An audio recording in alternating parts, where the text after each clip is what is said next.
ఆరాధనలో నీ బిడ్డలమైన మేమందరం మీ పాదముల చెంత చేరి పరలోకపు తండ్రి మిమ్మల్ని స్తుతించి ఆరాధించుటకు మాకిచ్చిన గొప్ప భాగ్యం బట్టి వందనాలు. పరలోకపు తండ్రి, ఈ పరిశుద్ధ దినమున మీ పరిశుద్ధ వాక్యం ద్వారా మమ్మల్ని దర్శించి నాతో మాతో మా అందరితో మీరు మాట్లాడండి. నా నోటి మాటలు మా అందరి హృదయ ధ్యానములు మీ దృష్టికి అంగీకారమగినట్లు కృప చూపించండి. పరలోకపు తండ్రి, ఈ పరిశుద్ధ దినమున నీ పరిశుద్ధ వాక్యము ద్వారా నాతో మాతో అందరితో మాట్లాడండి. నా నోటి మాటలు మా అందరి హృదయ ధ్యానములు మీ దృష్టికి అంగీకారమగినట్లు కృప చూపించి మమ్మల్ని దర్శించుమని యేసు నామమున వేడుకొంచున్నాం తండ్రి. ఆమేన్. హల్లెలూయా, హల్లెలూయా, హల్లెలూయా. దయచేసి అందరూ నిశ్శబ్దంగా కూర్చోండి. మన ప్రభు అయిన యేసుక్రీస్తు నామమున మీకందరికీ శుభములు.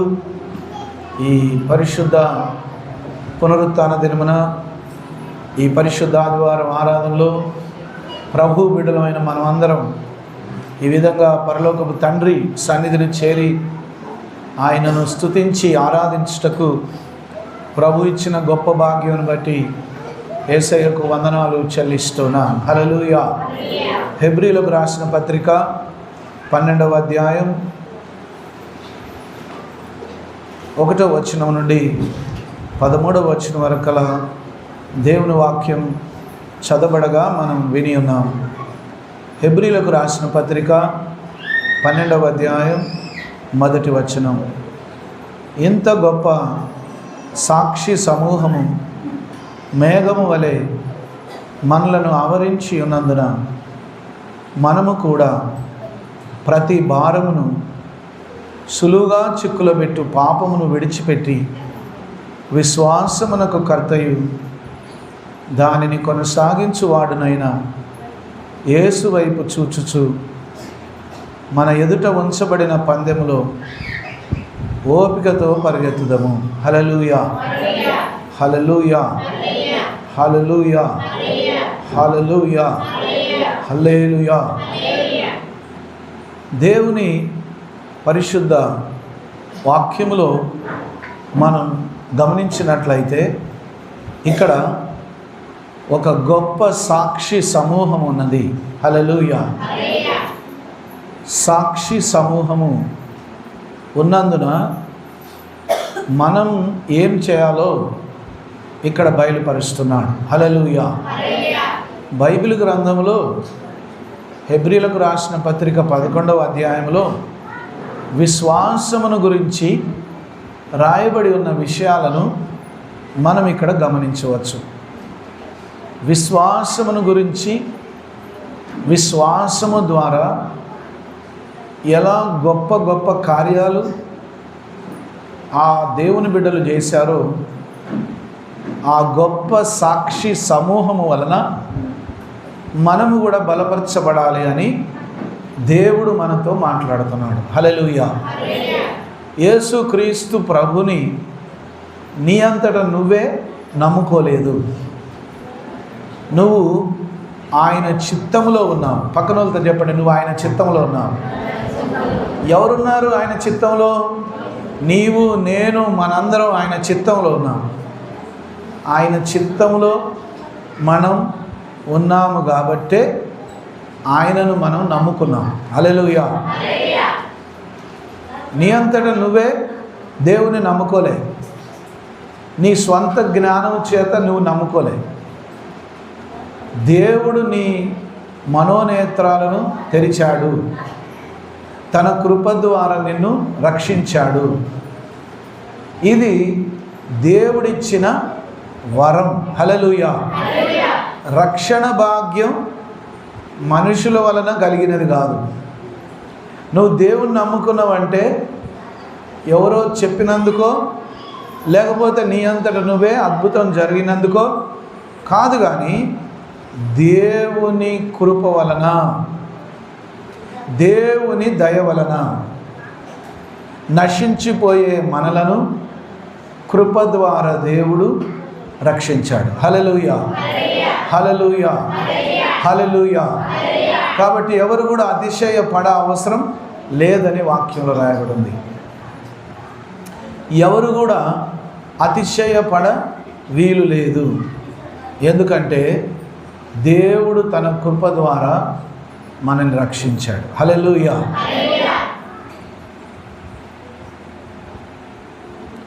ఒక గొప్ప సాక్షి సమూహం బైబిల్ గ్రంథంలో ఉన్నది. ఒక గొప్ప సాక్షి సమూహం. హల్లెలూయా. గట్టిగా చెప్దాం, హల్లెలూయా. ఒక గొప్ప సాక్షి సమూహం మన ముందు సాక్ష్యముగా ఉన్నది.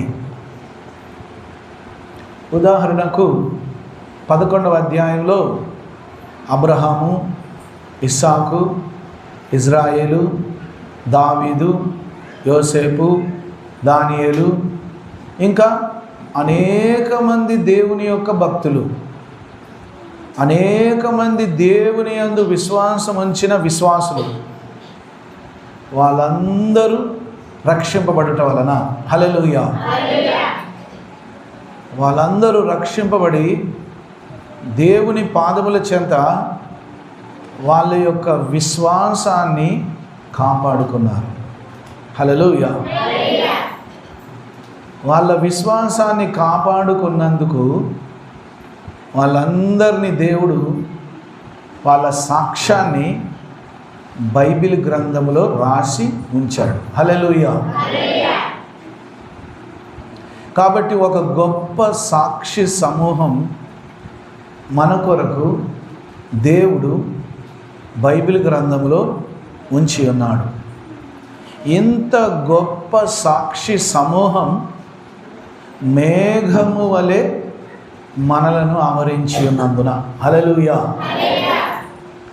సాక్షి సమూహం బైబిల్ గ్రంథం చదివిన వారికే అర్థమవుతుంది. ఈ గొప్ప సాక్షి సమూహం ఎవరికి అర్థమవుతుంది? బైబిల్ గ్రంథం చదివిన వారికే అర్థమవుతుంది. నీకైనా చదవచ్చి బైబిల్ గ్రంథమైనా చదవాలి, లేకపోతే దేవుని సన్నిధికి వచ్చి జాగ్రత్తగా దేవుని వాక్యం వినైనా గ్రహించాలి. హల్లెలూయా. గట్టి చెప్పండి, హల్లెలూయా, హల్లెలూయా, హల్లెలూయా. గట్టి చెప్దాం, హల్లెలూయా. దేవుని కృప ద్వారా నీకైనా తెలిసుంటే సంతోషం. ఒకవేళ నీకు తెలియకపోతే దేవుని వాక్యం విని లేదా చదివి ఆ గొప్ప సాక్షి సమూహాన్ని నువ్వు చూసి వారి యొక్క సాక్ష్యం ద్వారా ఏం చేయమంటాడంటే, మనము కూడా ప్రతి భారమును సులువుగా చిక్కులబెట్టు పాపమును, ప్రతి విశ్వాసిని ఏదో ఒక పాపములో పడేయాలని నిత్యము దురాత్మ తిరుగుతుందట. ఎవరు తిరుగుతారట చెప్పండి అమ్మా, ఎవరు తిరుగుతారు? నిత్యం దురాత్మ తిరుగుతుందట. దేని కొరకు తిరుగుతుందట అంటే, వీళ్ళు ఎంతగా ప్రార్థన చేస్తే, వీళ్ళు ఇంతగా ఉపవాసం ఉండి దేవుణ్ణి మొరపెడితే నా రాజ్యం కూలిపోతుంది.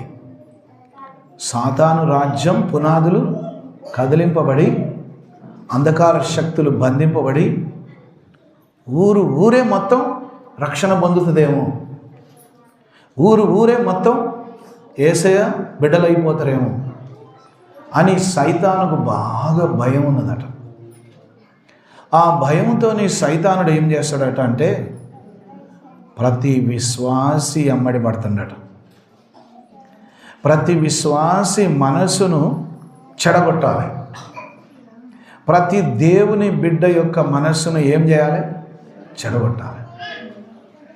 ప్రతి విశ్వాసి యొక్క మనస్సును చెడగొడితే నా కార్యాలు నేను ఇష్టం వచ్చినట్టు చేసుకోవచ్చు అని సైతాను నిత్యము అనగా 24 గంటలు తిరుగుతూనే ఉన్నాడట. సాతాను 24 గంటలు తిరుగుతున్నాడట.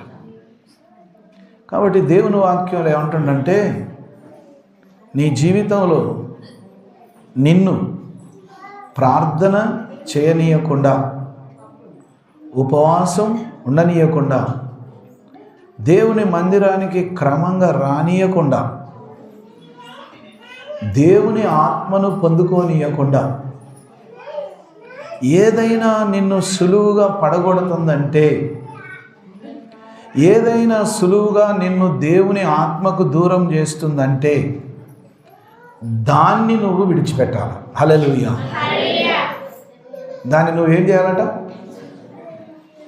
దేవునికి నచ్చనిది, దేవునికి ఇష్టం లేనిది, దేవుని ఆత్మకు నచ్చనిది ఏదైనా నీ హృదయంలో ఉన్నట్లయితే, ఏదైనా నీ మనస్సులో ఉన్నట్లయితే, దేవుని వాక్యంలో అంటాడు, సులువుగా చిక్కుల పెట్టే పాపం.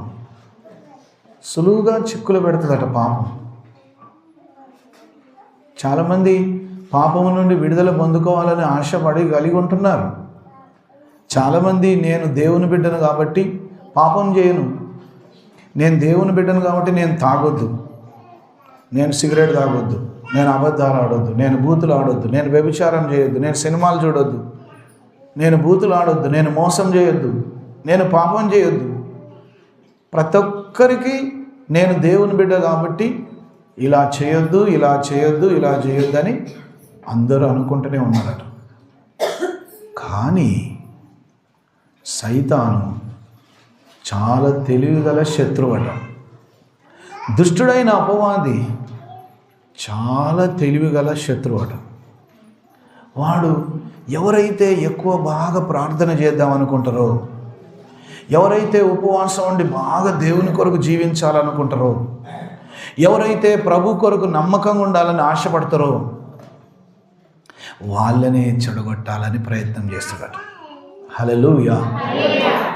అయితే నువ్వే గనక తెలివిగల విశ్వాసివైతే, నువ్వే గనక తెలివిగల దేవుని బిడ్డవైతే,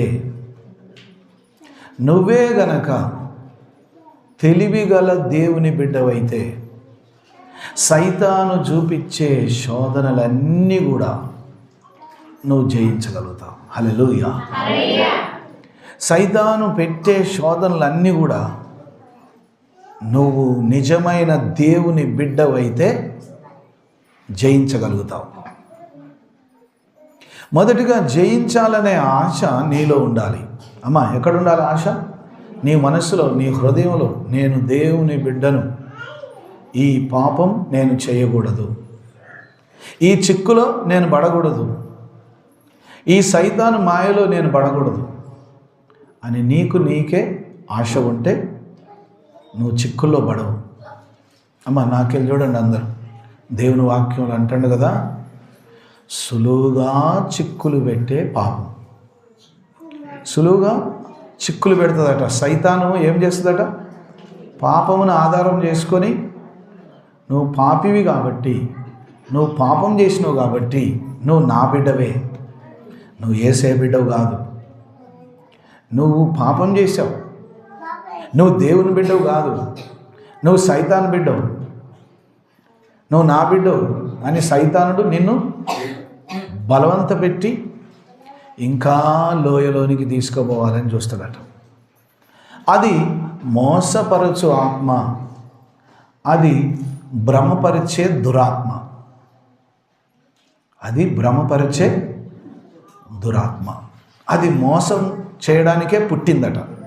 సైతాన్ ఎందుకు పుట్టిండట? మోసం చేయడానికి. నీ ఆత్మను దొంగిలించడానికి, నిన్ను మోసం చేయడానికి అవకాశం దొరికితే నిన్ను అసలే భూమి మీద లేకుండా నాశనం చేయడానికి కూడా రెడీగా ఉన్నాడట సైతాన్. అందుకు ప్రభు వాక్యంలో అంటాడు, మనం కూడా జాగ్రత్తగా ఉండాలి. ప్రతి విధమైన భారమును, సులువుగా చిక్కులో పెట్టు పాపమును విడిచిపెట్టి, హల్లెలూయా. ఏం చేయాలటమ్మా? కంటిన్యూ చేయాలా? అమ్మా, ఏం చేయాలి చెప్పండి? అట్లనే కొనసాగాల? అదే పాపములు పడిపోవాలా? అట్లనే సైతాను మాయలో పడిపోవాలా? లేదు లేదు. దేవుని వాక్యంలో అంటాడు, అందరూ పాపము చేసి దేవుని మహిమను పొందలేకపోయారు, కానీ యేసు ప్రభు రక్షణను పొందుకున్నాక ఆయనకు నచ్చనిది ఏదైనా నీలో ఇప్పటికి కూడా ఉంటే విడిచిపెట్టడానికి ప్రయత్నం చేయాలి, కానీ ఆ మాయలోనే ఉండి నువ్వు చిక్కులలో పడొద్దు. ఇక్కడ అంటాడు వాక్యంలో, అవి సులువుగా నిన్ను చిక్కులలో పెడేస్తాడు. దేవుని ఆత్మ లేకుండా, పరిశుద్ధాత్మ నడిపింపు లేకుండా, వాక్యానుసారంగా జీవించనీయకుండా, దేవుని కొరకు నువ్వు సాక్షిగా వాడబడనీయకుండా నువ్వు గుడ్డితనంలో పడిపోయేటట్లుగా చేసి తిండికో, నిద్రకో, డబ్బు ఆశకో, పనికో, దేనికో నిన్ను అలవాటు చేసి ఆత్మలో బలంగా ఉండనీయకుండా, దేవునిలో బలంగా ఉండనీయకుండా సులువుగా చిక్కులు పెట్టి ప్రభు సన్నిధికి నిన్ను దూరం చేయాలనే దురాత్మ తిరుగుతుందట లోకంలో. దుష్ట శక్తి తిరుగుతుంది. ఆ దురాత్మ మనుషులను ఇప్పటికే కాదు, మొదటి నుండి కూడా చిక్కులు పెట్టుకుంటూ వస్తుందట సైతాన్, ఆ దుష్టాత్మ. ప్రభు అంటాడు, మీకు అవకాశం దొరికినప్పుడే, మీకు సమయం ఉన్నప్పుడే, దేవుని కృపలో మీరు ఉన్నప్పుడే మీరు విడిచిపెట్టండి. హల్లెలూయా, హల్లెలూయా. సైతాన్ ఏమంటాడు కదా, ఏం కాదులే, నువ్వు దేవుని బిడ్డవు కదా, నువ్వు రక్షణ పొందుకున్నావు, దేవుని బిడ్డవు కదా, అప్పుడప్పుడు నాతో స్నేహం చేయరాదు, అప్పుడప్పుడు నేను చెప్పినట్టు వినరాదు, ఏమవుతుంది? నువ్వు దేవుని బిడ్డవే, చర్చికి పో, యేసయ్యని నమ్ముకో, కానీ అప్పుడప్పుడు నేను చెప్పినట్టు విని నువ్వు పాపంలో పడిపోవాలి. నువ్వు ఎడబడిపోవాలి? పాపంలో. నువ్వు పాపంలో పడిపోతే నీకు తెలవకుండా నీకు చిక్కులు పెడితే అవకాశం నాకుంటుంది.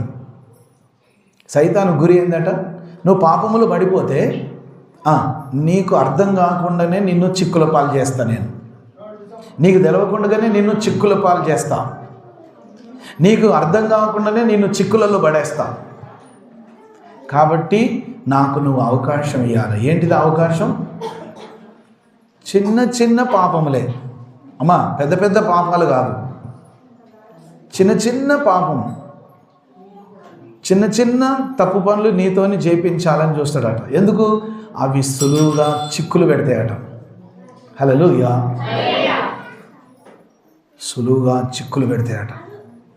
మనశ్శాంతి లేకుండా, సుఖం లేకుండా, సంతోషం లేకుండా, మనసులో ఆనందం లేకుండా, నీకున్న మనశ్శాంతిని, నీకున్న రక్షణలో ఉన్న ఆనందాన్ని పోగొట్టడానికి సులువుగా చిక్కులు పెట్టే దయ్యపు అలవాట్లు భూమి మీద చాలా ఉన్నాయి.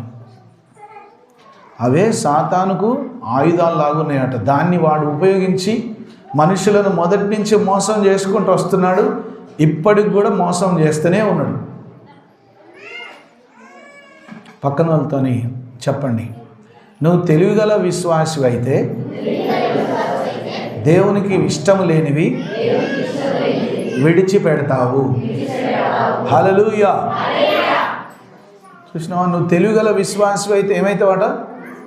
దేవునికి ఇష్టం లేని ఏం చేస్తావు? నువ్వు విడిచిపెట్టేస్తావు.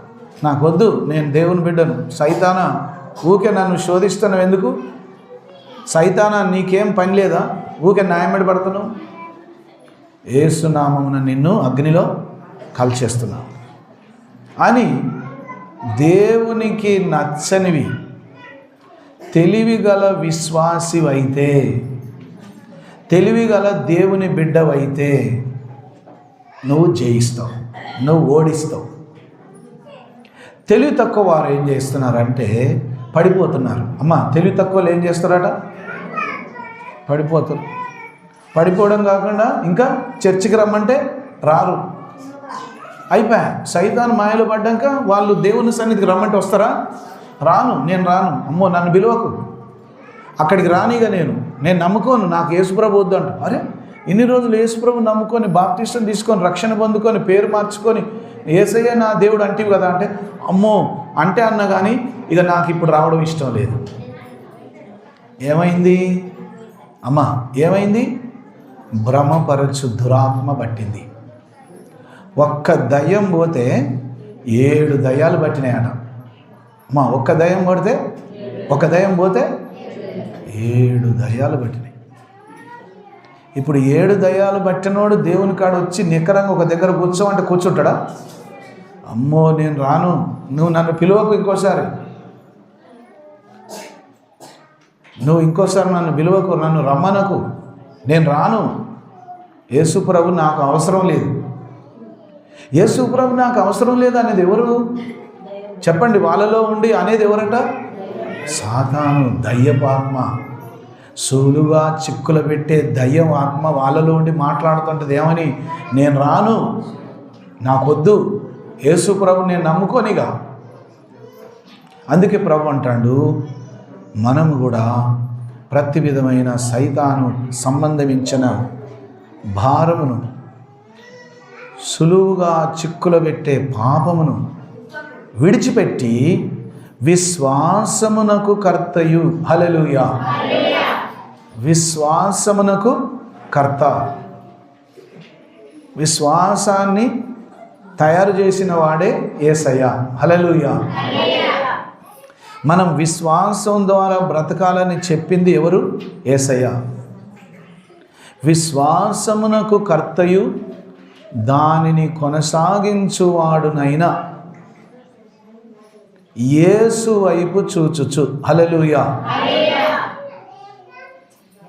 నువ్వు విశ్వాసిగా మారావు, నీకు విశ్వాసాన్ని ఇచ్చింది ప్రభువే. ఇంతో అంతో నీకు నమ్మకం ఉందంటే నీ తెలివితో నమ్మట్లే, నీ జ్ఞానంతో నువ్వు నమ్మట్లేదట.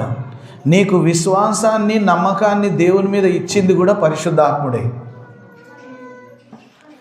ఆ విశ్వాసానికి, ఆ నమ్మకానికి కర్తయు దానిని కొనసాగించువాడునైనా యేసు, హల్లెలూయా. అంటే మన విశ్వాస జీవితాన్ని కొనసాగించేది ఎవరట? యేసయ్యే. నీ పని ఏంటంటే ఆయన ఆత్మకు లోబడి పాపము లేకుండా పరిశుద్ధంగా జీవించడం, హల్లెలూయా. పక్కన వాళ్ళతో చెప్పండి, నీ పని ఏమంటే యేసయ్యకు లోబడి పరిశుద్ధంగా జీవిస్తూ పాపము లేని జీవితం, పరిశుద్ధమైన జీవితం కలిగి ఉంటే చాలు, హల్లెలూయా. పాపము లేని పరిశుద్ధ జీవితం. సైతానుకు అవకాశం పాపముతోనే వస్తుందట.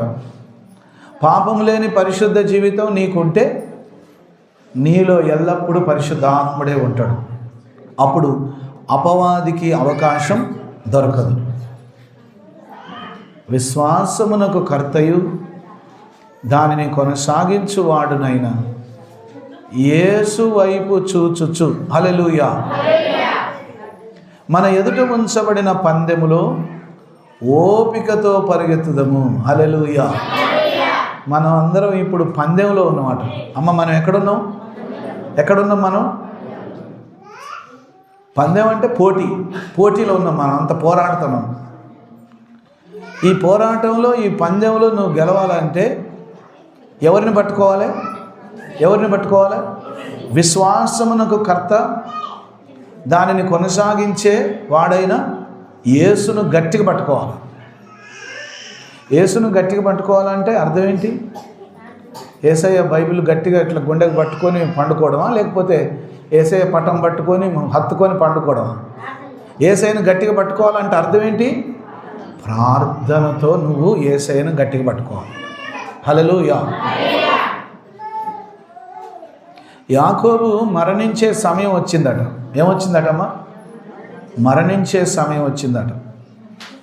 తన అన్న ఏశావు యాకోబును చంపేయాలని పరిగెత్తుకొని వస్తాడు. ఆ రాత్రి యాకోబు దేవుని గట్టిగా పట్టుకున్నాడు. గట్టిగా పట్టుకున్నాడు అంటే అర్థం ఏంటి? ప్రార్థనలో ఏడ్చి ప్రార్థన చేస్తాడు. ఏమని? నువ్వు నన్ను ఆశీర్వదించాలి, నా తోడబుట్టిన అన్నే నాకు శత్రువుగా మారి నన్ను చంపేయాలని చూస్తాడు. తెల్లారితే నేను బతికుంటునో చచ్చిపోతానో నాకు తెలియదు. నువ్వు నాకు మాట ఇస్తేనే, నువ్వు నాకు వాగ్దానం చేస్తేనే, నువ్వు నన్ను ఆశీర్వదిస్తేనే నేను ఈ పొదలలోకి వెళ్ళి బయటికి వెళ్ళి మా వాళ్ళ దగ్గరికి పోగలుగుతా అని గట్టిగా పట్టుబట్టిండట. హల్లెలూయా. అప్పుడు దేవుడు అన్నాడట, దేవదూత అన్నదట, నువ్వు నన్ను వదిలిపెట్టు, ఎందుకు గట్టిగా పట్టుకున్నావు నన్ను అని దేవదూత యాకోబు తుంటి నరం మీద కొట్టిండట. యాకోబు తుంటి నరం మీద కొట్టగానే యాకోబు తుంటి నరం తెగిపోయిందట. అందుకే ఇప్పటికి కూడా ఇశ్రాయేలీలు ఏ జంతువు అయినా కోసుకొని తినేటప్పుడు తుంటి నరంని తినరట. ఎందుకు? దేవుడు కొట్టిన స్థలం అది. తుంటి నరం తెగిపోయిందట యాకోబుది. కుంటోడైపోయిందట. తుంటి నరం తెగిందట, కుంటోడైపోయిందట. అయినా కూడా దేవుని వదిలిపెట్టలేదట. హల్లెలూయా. అప్పుడు ప్రభు అన్నాడు, నీ పేరేంటి? నీ పేరేంటి అంటే, నా పేరు యాకోబు, నేను మోసగాన్ని, నా పేరు యాకోబు. నీ పేరు యాకోబా? ఇప్పటి నుండి నీ పేరు ఇశ్రాయేలు. నువ్వు రాత్రంతా నాతో పోరాటం చేసినావు కాబట్టి నీ పేరు ఇజ్రాయేల్ అని పెడుతున్నా అన్నాడు. నాతో నువ్వు పోరాటం చేస్తావా? నీకెంత ధైర్యం అంటే, మరి నువ్వే కదా నా గతి, నువ్వే కదా నన్ను రక్షించింది, నువ్వే కదా బేతేలు దగ్గర నన్ను దర్శించింది, నువ్వే కదా నాతో మాట్లాడింది, నాకు దర్శనం ఇచ్చింది, కాబట్టి నువ్వే నన్ను కాపాడాలి, నాకేమైనా పర్వాలేదని బాగా ఏడ్చి ప్రార్థన చేస్తే ఒక్క రాత్రిలో దేవుడు దర్శనం ఇచ్చి అన్నాడట, నీ పేరు ఇప్పటి నుంచి యాకోబు తీసేస్తున్నా, నీ పేరు ఇజ్రాయేల్ అని పెట్టాడు. హల్లెలూయా. ఇజ్రాయేల్ అనే మాటకి దేవునితో పోరాటం చేసినవాడు, పోరాడేవాడు, పట్టుదల కలిగి పోరాటం చేశాడు కాబట్టి ఇజ్రాయేల్ అని పేరు పెట్టాడు. హల్లెలూయా. దేవుడు ఆశీర్వదించిండు కాబట్టి ఇప్పుడు భూలోకం మీద ఇజ్రాయేలు వంటి దేశమే లేదు. ఇజ్రాయేలు వంటి దేశమే లేదు, ఎక్కడ లేదు ఇక భూలోకం మీద. ఇజ్రాయేల్ అంటేనే దేవుని చేత ఆశీర్వదింపబడిన దేశం. కాబట్టి దేవుని మీద పట్టుదల కలిగి ప్రార్థన చేస్తే మనం ప్రతి విధమైన సైతాను శోధనలను, సులువుగా చిక్కులు పెట్టే పాపములను జయించగలుగుతాం. హల్లెలూయా. అందుకే విశ్వాసమును కర్తయు దాని కొనసాగించువాడైన యేసు వైపు జోచుచు మన ఎదుట ఉంచబడినటువంటి పందెములో, పోరాటములో పట్టుదలతో, విశ్వాసంతో, దేవుని మీద ఆధారపడి ఓపికతో పరిగెత్తుదాము. హల్లెలూయా. ఎట్లా పరిగెత్తాలి అమ్మా? ఎట్లా పరిగెత్తాలి?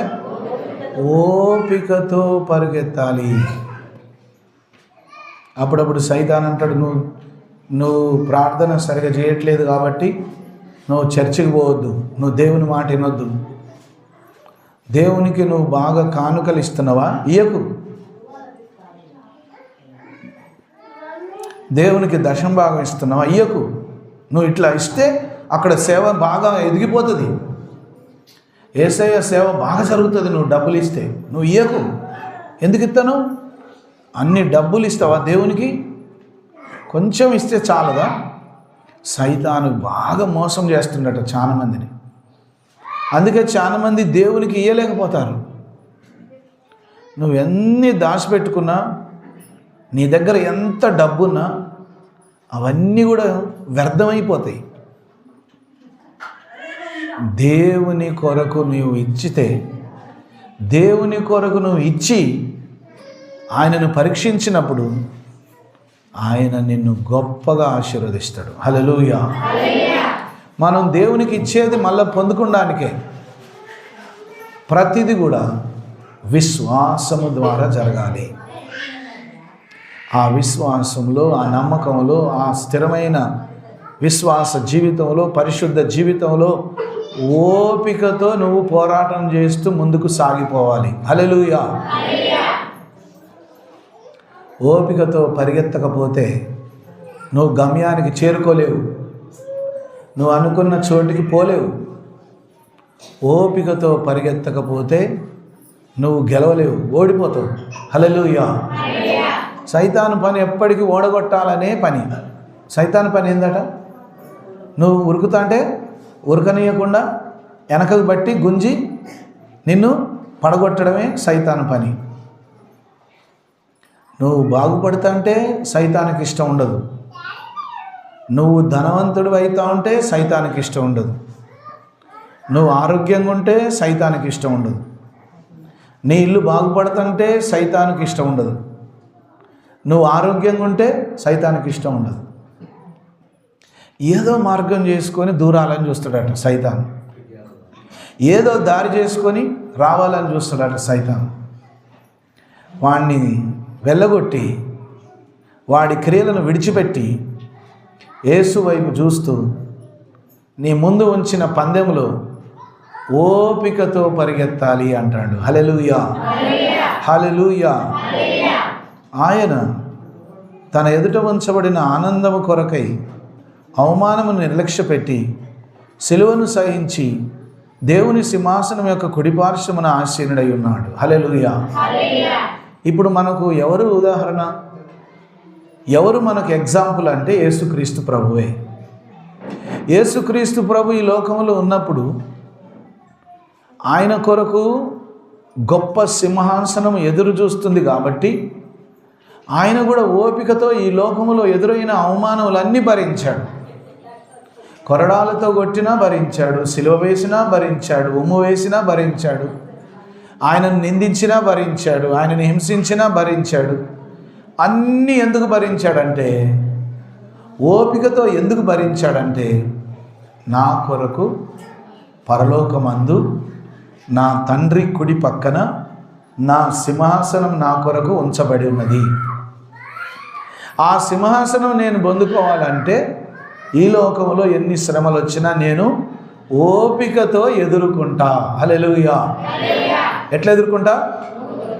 యేసు ప్రభు నిజంగానే ఈ లోకం ఆయనను నిందించిన, హింసించిన, కొట్టిన, రాళ్ళు విసిరిన, సిలువ వేసిన, ఎంత దుఃఖపెట్టినా సరే యేసయ్య మౌనముగా ఉన్నాడు. యేసయ్య మౌనముగా మనందరి కొరకు శ్రమను అనుభవించాడు. ఆయనకిచ్చిన గొప్ప భాగ్యం ఏంటంటే పరలోకపు తండ్రి కుడి పార్శ్వమున కూర్చున్నాడు ఇప్పుడు. హల్లెలూయా. అందుకే అంటాడు, మనం కూడా ఏమైనా చిక్కులుంటే, బాధలుంటే, శ్రమలుంటే, కష్టాలుంటే, ఆర్థిక ఇబ్బందులుంటే, అప్పులుంటే, కుటుంబ సమస్యలుంటే, అనారోగ్యం ఉంటే ఏం బాధపడకు, ఏం బాధపడకు. అప్పుడు మనకు అనిపిస్తుంది, బాధపడకుండా ఎట్లుంటామయ్యా? రోగం వచ్చినప్పుడు బాధపడమా? కష్టం వచ్చినప్పుడు బాధపడమా? అప్పులైతే ఎట్లా తీరుతాయని బాధ కాదా? కష్టం వస్తే బాధ కాదా? అనారోగ్యం వస్తే బాధ కాదా? ఇబ్బంది కలిగినప్పుడు బాధ కాదా? ప్రభు అంటాడు, లేదు లేదు, నువ్వు దేనికి కూడా బాధపడ అవసరమే లేదు. నేను నీకు తోడుగా ఉండి నిన్ను నడిపిస్తాను. హల్లెలూయా. నేను నీకు తోడుగా ఉండి నేను నడిపిస్తా. నువ్వు ధైర్యంగా ఉండాలి అంటాడు. హల్లెలూయా, హల్లెలూయా. మీరు అలసట పడకయు మీ ప్రాణములు విసుకకయు ఉండునట్లు పాపాత్ములు తనకు వ్యతిరేకంగా చేసిన తిరస్కారమంతయు ఓర్చుకొనిన ఆయనను తలంచుకొనుడి. హల్లెలూయా. నువ్వు విసిగిపోకుండా ఉండడానికి, నువ్వు అలసిపోకుండా ఉండడానికి, నువ్వు దుఃఖపడుతూ ఏడుస్తూ ఉండకుండా ఉండడానికి, ఈ లోకంలో ఉన్న పాపాత్ములందరూ యేసు ప్రభుని ఎట్లా నిందించారో, ఎట్లా హింసించారో, ఎట్లా కొరడాలతో కొట్టారో, ఎట్లా సిలువ వేశారో అవన్నీ నీకు గుర్తులేవా? అవన్నీ నీకు తెలుసు కదా. నీ కొరకు ఎన్ని శ్రమలు పడ్డాడో, నీ కొరకు ఎంత వేదన యేసయ్య అనుభవించాడో నీకు తెలుసు కదా. అవన్నీ నువ్వు ప్రార్థన చేసుకునేటప్పుడు గుర్తు చేసుకోవాలి. హల్లెలూయా. ప్రతిరోజు యేసయ్య చేసిన ఆ సిలువ బలియాగాన్ని మనం గుర్తు చేసుకోవాలంటాడు. అప్పుడు అలా గుర్తు చేసుకుంటే నీకేమనిపిస్తుంది అంటే ఈ చిన్న చిన్న సమస్యలు ఏపాటివి అనిపిస్తుంది. హల్లెలూయా. నా కొరకు ఘోరమైన శ్రమ ప్రభు అనుభవించిండు, ఆయన కొరకు నేనెందుకు అనుభవించను? నా కొరకు ఎంతో శ్రమ ప్రభు అనుభవించిండు, ఆయన కొరకు నాకు కష్టం వచ్చినా, బాధ వచ్చినా, శ్రమ వచ్చినా నేను ధైర్యంగా ఉంటా అని ఎప్పుడు నువ్వు అనగలుగుతావంటే యేసయ్య పడ్డ శ్రమలు నువ్వు ఎప్పటికీ గుర్తుంచుకున్నప్పుడు. హల్లెలూయా. అందుకే గుర్తుంచుకోవాలట, ఎలా సిలువ వేయబడ్డాడో, ఎలా నీ కొరకు ప్రాణం పెట్టాడో, ఎలా ఈ లోకం ఆయన నిందించిందో, ఎలా ఆయన నిందలు పడ్డాడో అవన్నీ గుర్తు చేసుకుంటే నువ్వు సైతాను చేసే క్రియలన్నిటినీ, సైతాను యొక్క శోధనలన్నిటినీ ఓపికతో జయిస్తావు, ఓపికతో పోరాటం చేస్తావు, ఓపికతో పందెములో గెలుస్తావు. హల్లెలూయా. మీరు పాపముతో పోరాడుటలో రక్తము కారునంతగా ఇంకా దానిని ఎదిరింపలేదు. మరియు నా కుమారుడా, ప్రభు చేయు శిక్షను తృణీకరింపకము, ఆయన నిన్ను గద్దించినప్పుడు విసుకకము. ప్రభు తాను ప్రేమించు వానిని శిక్షించి తాను స్వీకరించి ప్రతి కుమారుని దండించును అని కుమారులతో సంభాషించినట్లు మీతో సంభాషించు ఆయన హెచ్చరికను మరిచితిరి. హల్లెలూయా. ప్రభువా, ఈ పాపమును నేను జయించలేకపోతున్నా, ఈ సైతాను శోధనను నేను జయించలేకపోతున్నా అంటే దేవుని వాక్యం ఏం చెప్తుందంటే రక్తము కారునంతగా మనం పోరాటం చేయలేదట ఇంకా పాపంతోని. కానీ యేసయ్య చేసిండు రక్తము కారునంతగా. ప్రతి విధమైన పాప సంబంధమైన శిక్ష కలువరి శిలువలో యేసు ప్రభు మన కొరకు అనుభవించాడు.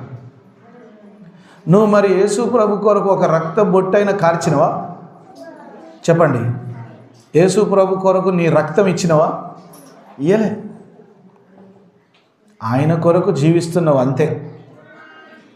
కాబట్టి నువ్వు భయపడకు, నేనేమైపోతానో అని భయపడకు, నాకేం జరుగుతుందో అని భయపడకు. ధైర్యంగా ఉండు, విశ్వాసం ఉంచు. నీ పోరాటం అంతటిలో నీకు విజయం ఇచ్చువాడు ప్రభువే. హల్లెలూయా. కాకపోతే నీకు ఓపిక ఉండాలి. నువ్వు ఓపికతో దేవుని వేడుకోవాలి, నువ్వు ఓపికతో దేవునికి ప్రార్థించాలి, నువ్వు ఓపికతో ముందుకు సాగిపోతూనే ఉండాలి, కానీ వెనుకకు తిరిగి చూడొద్దు. ఓపికతో నువ్వు సాగిపోతుంటే పరిశుద్ధాత్ముడే నిన్ను ధైర్యపరిచి ముందుకు కొనసాగుటకు సహాయం చేస్తాడు. హల్లెలూయా. హల్లెలూయా. హల్లెలూయా. హల్లెలూయా. హల్లెలూయా. హల్లెలూయా.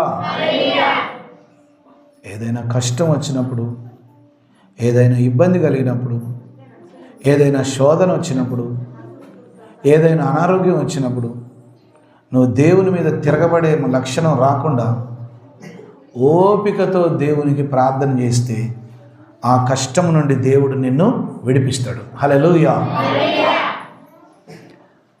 దేవుని గురించి ఎప్పుడు కూడా నువ్వు విసుక్కోవద్దు, గునుగొద్దు, సనగొద్దు. గునిగిన వారు, సనిగిన వారు అరణ్యములో రాలిపోయారు. ఎవరు? చాలామంది ఇశ్రాయేలీయులు. గొనగడం వల్ల, సనగడం వల్ల దేవుని మనసును బాధ పెట్టినట్టయి అరణ్యంలో కొన్ని లక్షల మంది రాలిపోయారు. గునిగే సనిగే ఆత్మ నీలో లేకుండును గాక. హల్లెలూయా. గునిగే సనిగే ఆత్మ పారిపోవును గాక. చూసినావా? గునిగే సనిగే ఆత్మ మనకొద్దు. ఓపికతో పరిగెత్తే మనసు నాకు ఇయ్యయ్యా అని నువ్వు ప్రతిరోజు ప్రార్థన చేయాలి. హల్లెలూయా. కొన్నిసార్లు బాధ కలిగే పరిస్థితులు రావచ్చు, కొన్నిసార్లు బాగా దుఃఖం అనిపించచ్చు, కొన్నిసార్లు బాగా ఇబ్బందిగా అనిపించచ్చు. అయితే నువ్వు ఓపికతో ప్రార్థన చేయి, పరిశుద్ధాత్ముడు నిన్ను బలపరుస్తాడు. హల్లెలూయా. శిక్షాఫలము పొందుటకై మీరు సహించుచున్నారు. దేవుడు కుమారులుగా మిమ్మల్ని చూచుచున్నాడు. తండ్రి శిక్షింపని కుమారుడెవడు? కుమారులైన వారందరూ శిక్షలో పాలు పొందుచున్నారు. మీరు పొందని యెడల దుర్బీజులే గాని కుమారులు కారు. హల్లెలూయా, హల్లెలూయా, హల్లెలూయా, హల్లెలూయా. ఇక్కడ అస్సలు విషయం చెప్తాడు. నీకే గనుక శ్రమ రాకుండా, కష్టం కలగకుండా నీ జీవితం అంతా సుఖంగా వెళ్ళిపోతుందంటే మీరు దుర్బీజులే అంటారు. దుర్బీజులు అంటే మీరు దేవుని బిడ్డలు కాదు అంటాడు. శ్రమ వచ్చి ఆ శ్రమ నుండి జయించుకుంటూ పోరాటం చేస్తూ ముందుకు పోతేనే నిజమైన దేవుని బిడ్డ. శ్రమ వచ్చినప్పుడు ఆ శ్రమలో ఓపికతో ఎదుర్కొని ప్రార్థన చేసి దాన్ని జయించడమే దేవుని బిడ్డల లక్షణం. హల్లెలూయా. ఇక్కడ అంటాడు, శిక్షాఫలము పొందుటకే మీరు సహించుచున్నారు. దేవుడు కుమారులుగా మిమ్మల్ని చూచున్నాడు. తండ్రి శిక్షింపని కుమారుడు ఎవడు? కుమారులైన అయిన వారందరూ శిక్షలో పాలు పొందుచున్నారు. మీరు పొందని యెడల. హల్లెలూయా. ఎవరైతే దేవుని కుమారులై ఉంటారో ఈ లోకంలో వాళ్లకు అప్పుడప్పుడు శ్రమలు వస్తున్నాయట. యేసు ప్రభు సేవ చేసిన మొదటి అపోస్తలులు ఒక్కొక్కరు ఒక్కొక్క రీతిగా చంపబడ్డారు. ఒక్కొక్కరు ఎట్లా? సువార్త ప్రకటించినందుకు, దేవుని కొరకు సంఘాలను కట్టినందుకు, ఆత్మలను రక్షించినందుకు, దేవుని కొరకు నమ్మకమైన సాక్షులుగా ఉన్నందుకు. శిష్యులకు వచ్చిన ఫలం ఏంటో తెలుసా? వాళ్ళందరూ హతసాక్షులు అయిపోయారు. ప్రభు కొరకు హతసాక్షులు అయిపోయారు. అసలు ముచ్చట చెప్పనా? పరలోక రాజ్యంలో ఒకవైపు తండ్రి సింహాసనం పక్కన 24 పెద్దలలో ఈ 12 మంది కూడా ఉన్నారు. హల్లెలూయా. అది ముఖ్యమా? ఇది ముఖ్యం? ఈ లోక సంబంధమైన శరీర సంబంధమైన జీవితం ముఖ్యమా? శాశ్వతంగా తరతరాలుండే దేవుని సన్నిధి పరలోకం ముఖ్యం. ఈ లోకంలో వాళ్ళు శ్రమ అనుభవించి దేవుని కుమారులుగా జీవించి వాళ్ళు హతసాక్షులుగా మరణిస్తే పరలోకంలో ఏమైందట? తండ్రి సింహాసనం పక్కన ఆ వైపున 12 మంది, ఈ వైపున 12 మంది కూర్చుంటే, ఈ వైపున కూర్చున్న 12 మంది ఎవరంటే ప్రభు కొరకు హతసాక్షులు అయిపోయిన 12 మంది శిష్యులు. హల్లెలూయా.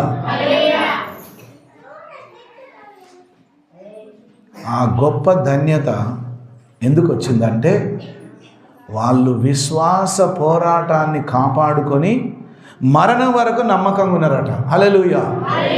ఎప్పటి వరకు నమ్మకంగా ఉన్నారట? మరణం వరకు దేవునిలోనే ఉన్నారట. పడిపోలే, వెనక తిరిగి పారిపోలే, నాకు అవసరం లేదు, నేను రాను అని చెప్పలే. సావైన బతికైనా నేను యేసయ్య చేతులనే సస్తా, యేసయ్య బిడ్డగానే సచ్చిన కానీ నేను మాత్రం వెనక్కి తిరిగి చూడనని వాళ్ళు అన్నందుకు వాళ్ళు హతసాక్షులు అయిపోయినా కూడా పరలోకమందు తండ్రి సింహాసనం పక్కన 24 పెద్దలలో ఈ 12 మంది కూడా ఉన్నారట. హల్లెలూయా. కాబట్టి ఈ లోకంలో శ్రమ వస్తుంది, ఒక్కొక్కసారి సైతాను పడగొడతాడు, ఒక్కొక్కసారి కష్టం వస్తుంది, దుఃఖం వస్తుంది, అనారోగ్యం వస్తుంది, ఒక్కొక్కసారి కుటుంబ సమస్యలు బాగా దుఃఖకరంగా అనిపిస్తాయి. ఎన్నెన్ని వచ్చినా నీ విశ్వాసాన్ని కాపాడుకో. ఎన్నెన్ని వచ్చినా నీ విశ్వాసంలో స్థిరంగా ఉండు. ప్రభు నిన్ను విడిచిపెట్టడు. హల్లెలూయా. మరియు శరీర సంబంధులైన తండ్రులు మనకు శిక్షకులై ఉండిరి, వారి యందు భయభక్తులు కలిగి ఉంటిమి. అయితే ఆత్మలకు తండ్రి అయిన వానికి మరి ఎక్కువగా లోబడి బతకవలెను కదా. హల్లెలూయా. వారు కొన్ని దినముల మట్టుకు తమకిష్టం వచ్చినట్టు మనలను శిక్షించిరు కానీ మనం తన పరిశుద్ధతలో పాలు పొందవలని మన మేలు కొరకు ఆయన శిక్షించున్నాడు. మరియు ప్రస్తుతమందు సమస్త శిక్షయు దుఃఖకరముగా కనబడనే కానీ సంతోషకరముగా కనబడదు. అయినను దాని యందు అభ్యాసము కలిగిన వారికి అది నీతి అను సమాధానకరమైన ఫలమిచ్చును. చూసినవా ఎంత డైరెక్ట్గా దేవుడు చెప్తాడు. శ్రమ వచ్చినప్పుడు నువ్వు కృంగిపోవద్దు.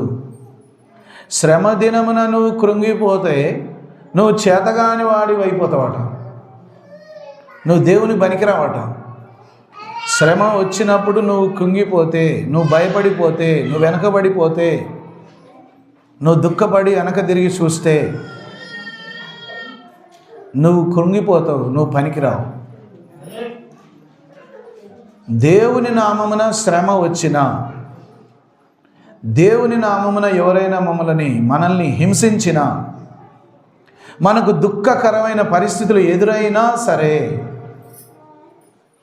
సైతాను నీకు మనశ్శాంతి లేకుండా చేయాలని చూసినా, నీకున్న ఆనందాన్ని దొంగిలించాలని సైతాను ఒకవేళ ప్రయత్నం చేసినా కూడా, మనశ్శాంతి లేదు నేను బతికి వేస్ట్ అని నీకు ఏడుపు కలిగే పరిస్థితి వచ్చినా కూడా నువ్వు ఓపికతో ప్రభు వైపు చూడాలి. హల్లెలూయా.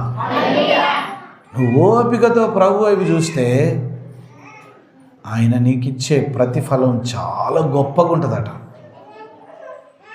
ప్రస్తుతం నీకు ఇబ్బంది కలగవచ్చు. నా చిక్కులు ఎట్లా పోతాయి, నా కష్టాలు ఎట్లా పోతాయి, నా అనారోగ్యం ఎట్లా పోతుంది, నా అప్పులు ఎట్లా తిరుగుతాయి, నా కుటుంబం ఎట్లా బాగుపడుతుంది, నా భవిష్యత్తు ఎట్లా ఉంటుంది, మా కుటుంబాన్ని ఎవరు పట్టించుకుంటారు, మా కష్టాల్లో ఎవరు ఆదుకుంటారని ప్రస్తుతం ఇబ్బందికరంగా ఒకవేళ ఉన్నావా, ఇబ్బందికరంగా నువ్వు ఉన్నావంటే నువ్వు దేవుని బిడ్డవే. హల్లెలూయా. ఏంది సుఖం లేకుండా ఇబ్బందికరంగా ఉంటే దేవుని బిడ్డ? అవును, కొన్నిసార్లు ఇబ్బందికరమైన పరిస్థితులు వచ్చినప్పుడు నువ్వు దేవుని బిడ్డవైతే ఎదుర్కొంటావు. హల్లెలూయా. నువ్వు దేవుని బిడ్డ కాకపోతే పడిపోతావు. నువ్వు దేవుని బిడ్డ కాకపోతే ఏమైపోతావట? పడిపోతావు. నువ్వు నాకొద్దు, నేను రాను, నేను నమ్ముకోను యేసయ్యని అంటావు. హల్లెలూయా. నువ్వు దేవుని బిడ్డవైతే నువ్వు జయిస్తావు, నువ్వు ఓడిస్తావు, నువ్వు నిలబడతావు, నువ్వు వెనకపోవు, నువ్వు పడిపోవు, నువ్వు వెనుక తిరిగి చూడవు, నువ్వు ధైర్యంగా ఉంటావు. నా దేవుడు ఉన్నాక నాకేం, నా ప్రభు ఉన్నాక నాకేం భయం, నా యేసయ్య ఉన్నాక నేను ఎందుకు భయపడతా? నీ మాటలు భలేగుంటాయి. అప్పుడు నువ్వే కనుక దేవుని బిడ్డవైతే ఏమంటావట? పోనీ అయితే భయలే, నాకు నా యేసయ్య ఉన్నాక నాకేం భయం అంట. అందరూ అంటారు, ఓ నువ్వు ఇంత అయినా కూడా నువ్వు నీ ముఖం అట్లా కలకల ఉన్నదే, నీకేం బాధ అనిపించట్లేదంటే ఎందుకు బాధపడతా? నేను నా దేవుని బిడ్డను, నా యేసయ్య ఉన్నాడు. అట్లా విశ్వాసంలో నువ్వు నిలకడగుంటే నువ్వు నిజమైన దేవుని బిడ్డవు. హల్లెలూయా. అదే చెప్తాడు దేవుని వాక్యం. శ్రమ దినమున నువ్వు కృంగిపోతే నువ్వు పనికిరావు, నువ్వు దేవుని బిడ్డగా ఉండలేవు. శ్రమ వచ్చినప్పుడు ధైర్యంగా ఉండు, కష్టం వచ్చినప్పుడు ధైర్యంగా ఉండు, అనారోగ్యం వచ్చినప్పుడు ధైర్యంగా ఉండు, అప్పు వచ్చినప్పుడు ధైర్యంగా ఉండు, ఇబ్బంది కలిగినప్పుడు ధైర్యంగా ఉండు. ఎటువంటి పరిస్థితిలోనైనా ధైర్యంగా నువ్వు నిలబడు. నా దేవుడు ఉన్నాక నాకేం భయం అని. నిన్నెవ్వరేం చేయలేరు. హల్లెలూయా. హల్లెలూయా. హల్లెలూయా. హల్లెలూయా.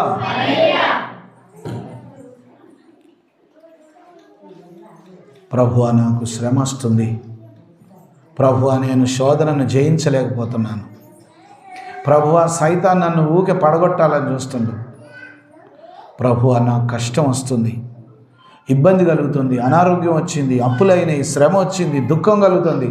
ప్రభు అంటాడు, ఏం పర్వాలేదు, నువ్వు చేయవలసిన పని ఏంటంటే కాబట్టి సడలిన చేతులను సడలిన మోకాలను బలపరచుడి, మరియు కుంటి కాలు వెనక బాగుపడు నిమిత్తం. హల్లెలూయా. నేను కుంటోని కాబట్టి మోకరించలేను అనుకుంటారు కొందరు. నేను కుంటిదాన్ని కాబట్టి నేను పండుకొనే ప్రార్థన చేస్తాను. లేకపోతే నేను కూర్చొనే చేస్తాను. లేదు లేదు, ప్రభు అంటాడు నువ్వు ఏ స్థితిలో ఉన్నా మోకరించు అంతే. నీకున్న మోకాలు నొప్పి పోతుంది, నీ కాళ్ళు నొప్పి పోతుంది, అన్నీ పోతాయి. నీ కాళ్ళకు నీ చేతులకు నువ్వే బుద్ధి చెప్పుకోవాలట. నీ కాళ్ళకు చేతులకు ఏం చెప్పాలి? నువ్వు బుద్ధి చెప్పి మోకరింపజేస్తే కాళ్ళు నొప్పి పోతుంది, చేతులు నొప్పి పోతుంది. ఇక్కడ అంటాడు ఇదిగో సడలిన చేతులను సడలిన మోకాళ్ళను బలపరచుడి, మరియు కుంటి కాలు బెనకగా బాగుపడు నిమిత్తము. హల్లెలూయా. ఏమి నిమిత్తం అమ్మా? ఏమి నిమిత్తం? బాగుపడాలంటే వంచాల. బాగుపడాలంటే ఏం చేయాలి? మోకాలు వంచాల. ఎక్కడ వంచాలి? దేవుని పాదముల చెంత. కుంటికాలు బెనకకయు బాగుపడు నిమిత్తము మీ పాదములకు మార్గములను సరళము చేసుకొనుడి. హల్లెలూయా. చూసినవా? దేవుడు ఎటు తిరిగి మళ్ళీ ఎక్కడ పట్టుకొచ్చిండు? ప్రార్థన జీవితం. విశ్వాసికి ప్రార్థన జీవితం లేకపోతే సైతాను తప్పకుండా పడగొడతాడు. సైతాను ఆత్మను దొంగిలించే అవకాశం ఉంటుంది. అది మాత్రమే కాకుండా దేవుని మీద నీకు విరక్తి పుట్టేటట్టు చేస్తాడట సైతాను. ప్రార్థన జీవితం లేకపోతే సైతాన్ ఏం చేస్తాడట? ఏం ప్రార్థన చేస్తాంలే, ఊకే ఏం చర్చికి పోతాం, ఏం ఉపవాసం ఉంటాం, ఊకే పోతే ఏమవుతుంది? అసలు ఏం లేదు, ప్రార్థన జీవితం లేదు, మోకాలి ప్రార్థన లేదు, పరిశుద్ధాత్మ నడిపింపు లేదు, దేవుని అభిషేకం లేదు. లేకపోయేసరికి సైతాన్ వచ్చామంటాడు, ఊకెందుకు పోతావు ప్రార్థనకి, నీకు పని ఉంది పోకులే, ప్రార్థన ఎందుకు చేస్తావు, ఊకే ఉపవాసం ఎందుకు, ఆకలికి నువ్వు ఆగలేవు, ఆకలికి ఆగలేవు కాబట్టి ఉపవాసం ఎందుకుంటాను, మోకరించి ప్రార్థన చేస్తాను, నిద్రకు నువ్వు ఆగలేవు, పండుకో. ఎందుకు అలా చేస్తాడంటే నిన్ను అనారోగ్యానికి గురి చేయడానికి, నిన్ను బలహీనపరచాలంటే ప్రార్థన చేయనీయకుండా నిన్ను ఆటంకం చేయాలి. అమ్మా నాకు కాళ్ళ నొప్పులు వస్తున్నాయి, నాకు ఏళ్ళ నొప్పులు వస్తున్నాయి, నాకు చేతుల నొప్పులు వస్తున్నాయి, నాకు బలహీనత వస్తుంది, యేసయ్యా నేను మోకరించలేకపోతున్నా, ప్రార్థన చేయలేకపోతున్నా, కాబట్టి పండుకొనే ప్రార్థన చేసుకుంటా, లేకపోతే కూర్చొని చేసుకుంటా అంటే అట్లా కాదు. నీ కాళ్ళకు నువ్వు బుద్ధి చెప్పి మోకరింపజేస్తే కాళ్ళ నొప్పులన్నీ పోతాయట. హల్లెలూయా. శరీరం బాగుపడుతుందట. శరీరం ఏమవుతుందట? బాగుపడుతుంది. కాబట్టి నీ మోకాలకు బుద్ధి చెప్పి దేవుని పాదముల చెంత మోకరింపజేస్తే నీ ప్రార్థన శక్తి ద్వారానే నీకున్న అనారోగ్యం అంతా పోతుంది. హల్లెలూయా. మనం ఏమనుకుంటామంటే అనారోగ్యం వచ్చినప్పుడు డాక్టర్ దగ్గరికి పోతే మందులు వాడితే తగ్గిపోతుంది అంట. కొన్నిసార్లు కొన్ని రోగాలు ఎన్ని మందులు వాడినా పోవు, ఎన్ని మందులు వాడినా పోవు. అది సైతాను క్రియ అని నువ్వు తెలుసుకోవాలి ఈరోజు. అరే ఎన్ని మందులు వాడినా పోవట్లేదు అంటే అది ఎవరి పని? సైతాను పని. సైతాను పని అయితే ఎన్ని మందులు వాడినా అది పోదు. గట్టిగా మోకరించి ప్రార్థన చేయి, పారిపోద్ది. హల్లెలూయా. అందుకే దేవుడు అంటాడు మీరు బుద్ధిమంతులుగా ఉండాలి, జ్ఞానవంతులు ఉండాలి. పరిశుద్ధాత్మ ప్రకారంగా మీరు నడిస్తే మీరు జ్ఞానోదయం కలిగి ప్రార్థనా శక్తి ద్వారా ప్రతి రోగమును జయిస్తారు, ప్రతి శోధనను జయిస్తారు, ప్రతి అప్పులను, ప్రతి చిక్కులను, ప్రతి సమస్యలను అన్నీ కూడా మీరు జయించగలుగుతారు. అది కేవలం ప్రార్థనా శక్తి ద్వారా, దేవుని మీద విశ్వాసం ఉంచుట ద్వారా, స్థిరమైనటువంటి మనసుతో ప్రభువు మీద ఆధారపడడం వల్ల ఈ లోకంలో ఎదురయ్యే వాటన్నిటిని మనం జయించగలుగుతాం. అటువంటి కృప ప్రభు మన అందరికీ అనుగ్రహించును గాక. మోకరించండి, ప్రార్థన చేసుకుందాం. ప్రభువా నాకు సహాయం చేయి, ప్రభువా నాకు సహాయం చేయి. అందరూ మోకరించి ప్రభువా నాకు సహాయం చేయమని అడగండి. ప్రభు తప్పకుండా నీకు సహాయం చేస్తాడు. నీ విశ్వాసాన్ని నువ్వు కాపాడుకొని ప్రభునందు స్థిరంగా ఉండు. ప్రభు తప్పకుండా నిన్ను కాపాడుతాడు. శ్రమ వచ్చినప్పుడు నువ్వు కృంగిపోవద్దు, దుఃఖం కలిగినప్పుడు కృంగిపోవద్దు. అప్పు ఉన్నది, అనారోగ్యం ఉన్నది, కుటుంబ సమస్యలు ఉన్నాయి. ధైర్యంగా ఉండు, ధైర్యంగా ఎదుర్కో. నువ్వు నమ్ముకున్న దేవుడు గొప్పవాడు. నువ్వు నమ్ముకున్నవాడు లోకములో ఉన్నవానికంటే గొప్పవాడు. నువ్వు నమ్ముకున్న దేవుడు లోకములో ఉన్న సైతాను కంటే గొప్పవాడు. లోకములో సైతాను ఉన్నాడు, నీలో దేవుడున్నాడు. నీలో ఉన్నవాడు లోకములో ఉన్న సైతాను కంటే గొప్పవాడు. ఆ గొప్పవాడైన యేసయ్య నిన్ను వదిలిపెట్టడు, నిన్ను విడిచిపెట్టడు.